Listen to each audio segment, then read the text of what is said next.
বিবাহবিচ্ছেদের প্রক্রিয়া বেদনাদায়ক, বিষাদময় হয়ে ওঠে যদি পিতামাতার মাঝখানে সন্তান থেকে থাকে। যাদের জীবনে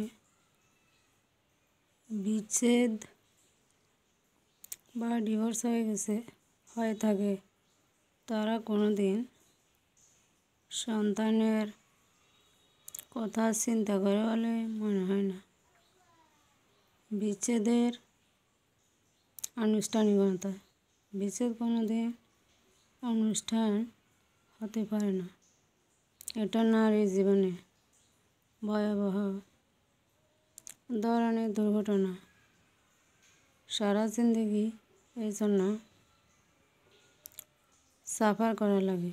তাই বিচ্ছেদ হওয়ার সময় সন্তানের মানসিক স্বাস্থ্যের অতীব গুরুত্ব দিতে হবে মা বাবাকে।